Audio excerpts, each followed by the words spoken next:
Praise the lord. Jesus my life MS ಚಾನಲನ್ನು ನೋಡುತ್ತಿರುವ ನನ್ನೆಲ್ಲ ಆತ್ಮಿಕ ಸ್ನೇಹಿತರಿಗೆ ಹೃತ್ಪೂರ್ವಕವಾದ ವಂದನೆಗಳನ್ನು ಸಲ್ಲಿಸುತ್ತೇನೆ. ಕಾಯಿಯೇನನಿಗೆ ಹೆಂಡತಿ ಎಲ್ಲಿಂದ ಬಂದಳು? ಕಾಯಿಯೇನನನ್ನು ಯಾರು ಕೊಂದರು? ಕಾಯಿಯೇನನ ಸಂತತಿ ಸಂಪೂರ್ಣವಾಗಿ ಯಾವಾಗ ನಾಶವಾಯಿತು ಎಂಬ ವಿಷಯಗಳನ್ನು ಈ ವಿಡಿಯೋ ಮೂಲಕ ಸಂಪೂರ್ಣವಾಗಿ ತಿಳಿದುಕೊಳ್ಳೋಣ. ಕಾಯಿಯೇನನು ಯಾರು? ದೇವರು ಕಾಯಿಯೇನನ ಅರ್ಪಣೆಯನ್ನು ಏಕೆ ಅಂಗೀಕರಿಸಲಿಲ್ಲ? ಈಗ ಮಾತ್ರ ಕಾಯಿಯೇನನಿಗೆ ಹೆಂಡತಿ ಯಾರು ಮತ್ತು ಆಕೆ ಎಲ್ಲಿಂದ ಬಂದಳು ಎಂಬುದನ್ನು ತಿಳಿದುಕೊಳ್ಳೋಣ. ಆದಿಕಾಂಡ 4ನೇ ಅಧ್ಯಾಯ 17ನೇ ವಚನದಲ್ಲಿ ಕಾಯಿಯೇನನು ತನ್ನ ಹೆಂಡತಿಯನ್ನು ಕೂಡಿದಾಗ ಆಕೆ ಗರ್ಭವತಿಯಾಗಿ ಆನೋಕನನ್ನು ಹೆತ್ತಳು ಎಂದು ಬರೆಯಲಾಗಿದೆ. ಈ ವಚನದ ಪ್ರಕಾರ ಕಾಯಿಯೇನನ ಹೆಂಡತಿ ಗರ್ಭಧರಿಸಿ ಆನೋಕ್ ಎಂಬ ಮಗನನ್ನು ಹೆತ್ತಳು. ಆದರೆ ಕಾಯಿಯೇನನಿಗೆ ಹೆಂಡತಿ ಎಲ್ಲಿಂದ ಬಂದಳು ಎಂಬುದನ್ನು ಬೈಬಲ್ನಲ್ಲಿ ಸ್ಪಷ್ಟವಾಗಿ ಹೇಳಲಾಗಿಲ್ಲ. ಆದರೆ ಮಾನವ ಜಾತಿಯ ಆರಂಭವನ್ನು ಅಧ್ಯಯನ ಮಾಡಿದರೆ ಇದನ್ನು ಸುಲಭವಾಗಿ ಅರ್ಥ ಮಾಡಿಕೊಳ್ಳಬಹುದು. ಭೂಮಿಯ ಮೇಲೆ ಮೊದಲಾಗಿ ಸೃಷ್ಟಿಸಲ್ಪಟ್ಟ ಮಾನವರು ಆದಾಮ ಮತ್ತು ಅವಳು. ಅವರಿಗೆ ಮೊದಲು ಜನಿಸಿದ ಮಗನು ಕಾಯಿಯೇನನು, ನಂತರ ಏಬೇಲನು ಜನಿಸಿದನು. ದೇವರಿಗೆ ಅರ್ಪಣೆ ಸಲ್ಲಿಸುವ ವಿಷಯದಲ್ಲಿ ಕಾಯಿಯೇನನಿಗೆ ಕೋಪ ಮತ್ತು ಅಸೂಯೆ ಉಂಟಾಗಿ ತನ್ನ ತಮ್ಮನಾದ ಏಬೇಲನನ್ನು ಕೊಂದನು.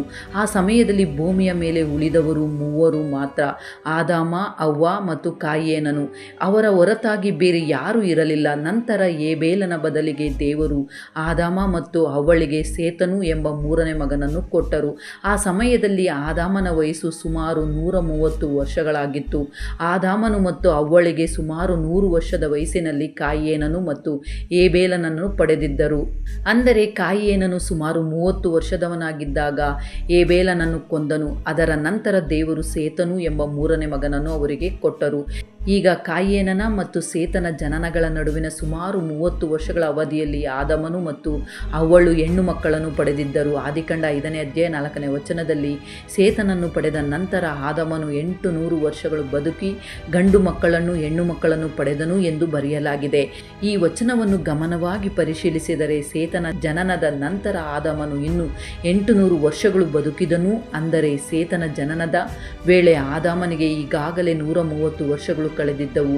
ನಂತರ ಅವನು 800 ವರ್ಷಗಳು ಬದುಕಿದ್ದರಿಂದ ಒಟ್ಟು 930 ವರ್ಷಗಳು ಬದುಕಿದನು.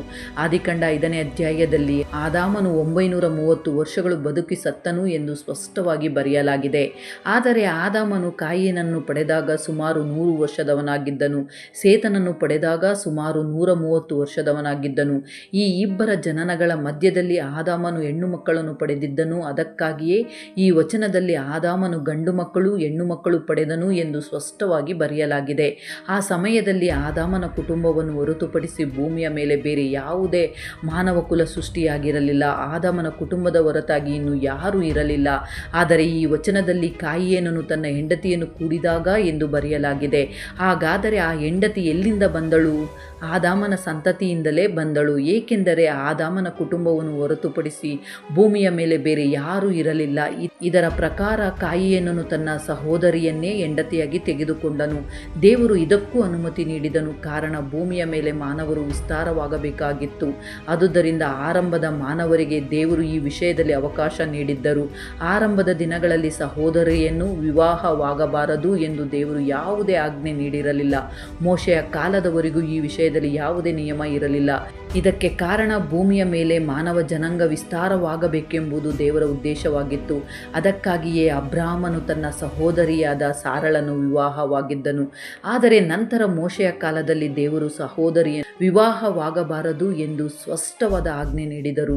ಯಾಜಕಕಾಂಡ 18ನೇ ಅಧ್ಯಾಯ 9ನೇ ವಚನದಲ್ಲಿ ಹೀಗೆ ಹೇಳಲಾಗಿದೆ: ತಂದೆಯ ಮಗಳನ್ನಾಗಲಿ ಅಥವಾ ತಾಯಿಯ ಮಗಳನ್ನಾಗಲಿ ಸಂಗಮಿಸಬಾರದು. ಅವರು ಒಡ ಹುಟ್ಟಿದವರು ಇಲ್ಲವೇ ಪರಸ್ತ್ರೀಯಲ್ಲಿ ಹುಟ್ಟಿದವರಾದರೂ ನಿಮಗೆ ಅಕ್ಕ ತಂಗಿಯರಲ್ಲವೇ? ಹಾಗೆಯೇ ಮತ್ತೊಂದು ವಚನವನ್ನು ನೋಡೋಣ. ಧರ್ಮೋಪದೇಶ ಕಾಂಡ 27ನೇ ಅಧ್ಯಾಯ 22ನೇ ವಚನದಲ್ಲಿ ಅವರು ತಂದೆಯ ಮಗಳನ್ನಾಗಲಿ ಅಥವಾ ತಾಯಿಯ ಮಗಳನ್ನಾಗಲಿ ಸಂಗಮಿಸಿದವನು ಶಾಪಗ್ರಸ್ತನು ಎಂದು ಹೇಳಲು ಜನರೆಲ್ಲರೂ ಆಮೇನ್ ಎಂದು ಹೇಳಬೇಕು ಎಂದು ಬರೆಯಲಾಗಿದೆ.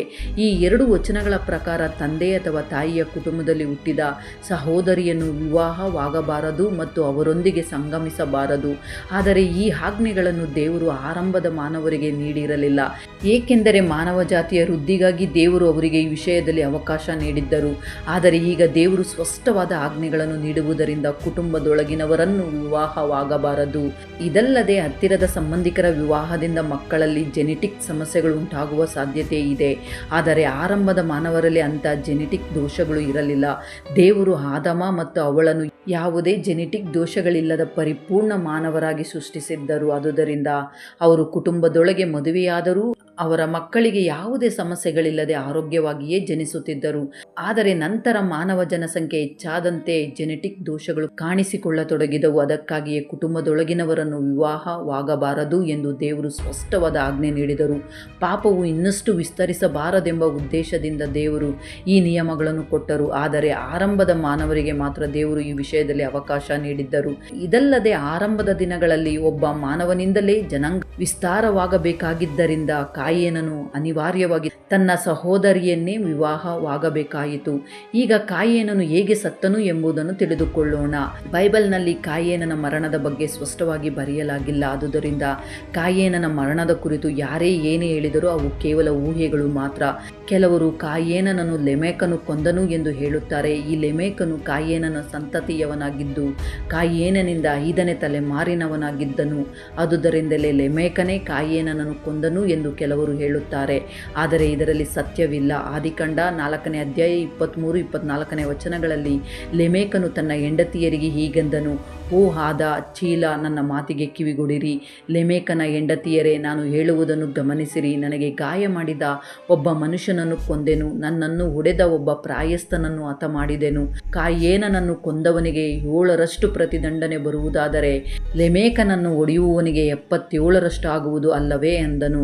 ಈ ವಚನವನ್ನು ಸರಿಯಾಗಿ ಅರ್ಥ ಮಾಡಿಕೊಳ್ಳದೆ ಕೆಲವರು ಲೆಮೆಕನು ಕಾಯೇನನ್ನು ಕೊಂದನು ಎಂದು ಹೇಳುತ್ತಾರೆ. ಆದರೆ ಲೆಮೆಕನು ಕೊಂದದ್ದು ಕಾಯೇನನಲ್ಲ, ಬೇರೆ ಒಬ್ಬ ಮನುಷ್ಯನನ್ನು. ಲೆಮೆಕನು ಕೊಂದದ್ದು ಯುವಕನನ್ನು ಎಂದು ಬರೆಯಲಾಗಿದೆ. ಆದರೆ ಕಾಯೇನನು ಯುವಕನಲ್ಲ, ಲೆಮೆಕನಿಗಿಂತ 5 ತಲೆಮಾರಿಗಳ ಹಿಂದಿನವನಾಗಿದ್ದನು. ಆದುದರಿಂದ ಲೆಮೆಕನು ಕಾಯೇನನನ್ನು ಕೊಲ್ಲಲಿಲ್ಲ, ಮತ್ತೊಬ್ಬನನ್ನು ಕೊಂದನು. ಇದಲ್ಲದೆ ಲೆಮೆಕನು ದೇವರು ಕಾಯೇನನಿಗೆ ವಿಧಿಸಿದ ಶಿಕ್ಷೆಯನ್ನು ನೆನಪಿಸಿಕೊಳ್ಳುತ್ತಿದ್ದನು. ಕಾಯೇನನು ಏಬೇಲನನ್ನು ಕೊಂದಾಗ ದೇವರು ಅವನಿಗೆ ಶಿಕ್ಷೆ ನೀಡಿದರು. ಆಗ ಕಾಯೇನನು ಭಯಗೊಂಡು, ಯಾರು ನನ್ನ ಪ್ರಾಣವನ್ನು ತೆಗೆದುಕೊಳ್ಳದಂತೆ ನನ್ನನ್ನು ಕಾಪಾಡು ಎಂದು ದೇವರನ್ನು ಬೇಡಿಕೊಂಡನು. ಆಗ ದೇವರು ಆತನಿಗೆ, ನಿನಗೆ ಒಂದು ಗುರುತು ಇಡುತ್ತೇನೆ, ಅದನ್ನು ನೋಡಿ ಯಾರು ನಿನ್ನನ್ನು ಕೊಲ್ಲುವುದಿಲ್ಲ ಎಂದು ದೇವರು ಕಾಯೇನನಿಗೆ ಹೇಳಿದನು. ಇನ್ನು ಯಾರಾದರೂ ನಿನ್ನನ್ನು ಕೊಂದರೆ ಅವನಿಗೆ 7ರಷ್ಟು ಪ್ರತಿಕಾರವಾಗುವುದು ಎಂದು ದೇವರು ಕಾಯೇನನಿಗೆ ಭರವಸೆ ನೀಡಿದ್ದರು. ಇದನ್ನೇ ಲೆಮೆಕನು ನೆನಪಿಸಿಕೊಂಡು, ಕಾಯೇನನು ಕೊಂದವರಿಗೆ ದೇವರು 7ರಷ್ಟು ಪ್ರತಿಕಾರ ಮಾಡುವುದಾದರೆ ನಾನು ಕೂಡ ಒಬ್ಬನನ್ನು ಕೊಂದಿದ್ದೇನೆ, ಹಾಗಾದರೆ ನನಗೆ 77ರಷ್ಟು ಪ್ರತಿಕಾರವಾಗುವುದೋ ಎಂದು ತನ್ನ ಹೆಂಡತಿಯರ ಮುಂದೆ ಆತಂಕದಿಂದ ಹೇಳುತ್ತಿದ್ದನು. ಆದುದರಿಂದ ಲೆಮೆಕನು ಕೊಂದದ್ದು ಕಾಯೇನನಲ್ಲ, ಮತ್ತೊಬ್ಬ ಮನುಷ್ಯನನ್ನು. ಇದು ಭೂಮಿಯ ಮೇಲೆ ನಡೆದ 2ನೇ ಹತ್ಯೆ ಆಗಿತ್ತು. ಕಾಯೇನನ ಪಾಪ ಮತ್ತು ದುಷ್ಟ ಸ್ವಭಾವವು ಅವನ ಸಂತತಿಯಲ್ಲಿಯೂ ವ್ಯಾಪಕವಾಗಿ ಹರಡಿದ್ದರಿಂದ ಅವನ ಸಂತತಿಯಲ್ಲಿಯೇ 2ನೇ ಹತ್ಯೆ ನಡೆಯಿತು. ಹೀಗಾಗಿ ಲೆಮೆಕನು ಕಾಯೇನನ್ನು ಕೊಲ್ಲಲಿಲ್ಲ, ಬೇರೆ ಒಬ್ಬನನ್ನು ಕೊಂದನು. ಆದರೆ ಜೂಬ್ಲಿಸ್ ಎಂಬ ಪುರಾತನ ಪುಸ್ತಕದಲ್ಲಿ ಕಾಯೇನನು ಹೇಗೆ ಸತ್ತನು ಎಂಬುದರ ಬಗ್ಗೆ ಉಲ್ಲೇಖಿಸಲಾಗಿದೆ. ಈ ಪುಸ್ತಕ ಕ್ರಿಸ್ತಪೂರ್ವ 2ನೇ ಶತಮಾನದಲ್ಲಿ ಬರೆಯಲ್ಪಟ್ಟದ್ದು. ಇದರಲ್ಲಿ ಸೃಷ್ಟಿಯ ಆರಂಭದಿಂದ ಮೋಶೆಯ ಕಾಲದವರೆಗಿನ ಕೆಲವು ಇತಿಹಾಸಗಳನ್ನು ದಾಖಲಿಸಲಾಗಿದೆ. ಅದರ ಭಾಗವಾಗಿ ಕಾಯೇನನ ಮರಣದ ಕುರಿತು ಬರೆಯಲಾಗಿದೆ. ಜೂಬಿಲಿಸ್ ಪುಸ್ತಕದ 4ನೇ ಅಧ್ಯಾಯ 31ನೇ ವಚನದ ಪ್ರಕಾರ ಕಾಯೇನನು ಏಬೆಲನನ್ನು ಕಲ್ಲಿನಿಂದ ಹೊಡೆದು ಕೊಂದನು ಎಂದು ಹೇಳಲಾಗಿದೆ.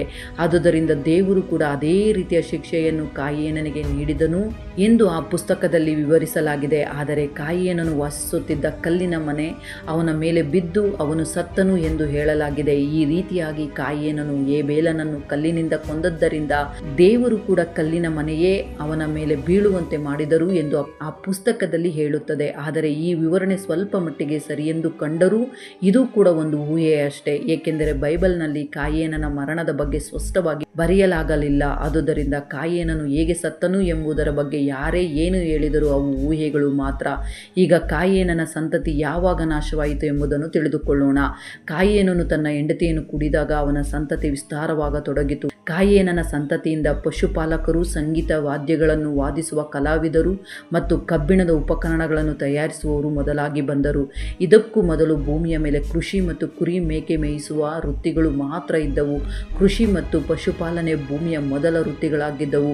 ನಂತರ ಅನೇಕ ವಿಧವಾದ ವೃತ್ತಿಗಳು ಬಂದವು. ಆದರೆ ಕಾಯೇನನ ಸಂತತಿಯವರಲ್ಲಿ ಎಲ್ಲರೂ ನೋಹನ ಜಲಪ್ರಳಯದಲ್ಲಿ ನಾಶವಾದರು, ಏಕೆಂದರೆ ಸೇತನ ಸಂತತಿಯಿಂದ ಬಂದ ನೋಹ ಮತ್ತು ಆತನ ಕುಟುಂಬದ 8 ಜನರು ಮಾತ್ರ ಜಲ ಜಲಪ್ರಳಯದಿಂದ ರಕ್ಷಿಸಲ್ಪಟ್ಟರು.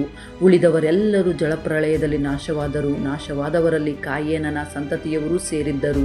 ಆದುದರಿಂದ ಜಲಪ್ರಳಯದ ನಂತರ ಕಾಯೇನನ ಸಂತತಿ ಉಳಿದಿರಲಿಲ್ಲ. ಜಲಪ್ರಳಯದೊಂದಿಗೆ ಕಾಯೇನನ ಸಂತತಿ ಸಂಪೂರ್ಣವಾಗಿ ಅಂತ್ಯವಾಯಿತು. ಈ ವಿಡಿಯೋ ನಿಮಗೆ ಇಷ್ಟವಾಗಿದ್ದರೆ ಅನೇಕರಿಗೂ ಶೇರ್ ಮಾಡಿರಿ, ಲೈಕ್ ಮಾಡಿರಿ, ಸಬ್ಸ್ಕ್ರೈಬ್ ಮಾಡಿಕೊಳ್ಳಿರಿ. ಮತ್ತೊಂದು ಅದ್ಭುತವಾದ ಅಂಶದೊಂದಿಗೆ ಮತ್ತೆ ನಿಮ್ಮ ಬಳಿಗೆ ಬರಲು ಪ್ರಯತ್ನ ಮಾಡುತ್ತೇನೆ. ಸರ್ವಶಕ್ತ ದೇವರ ಮಹಾಕೃಪೆಯು ನಮ್ಮೆಲ್ಲರೊಂದಿಗೆ ಸದಾ ಇದ್ದು ನಮ್ಮನ್ನು ಕಾಪಾಡಿ ನಡೆಸಿ ಬಲಪಡಿಸಲಿ. ಆಮೆನ್.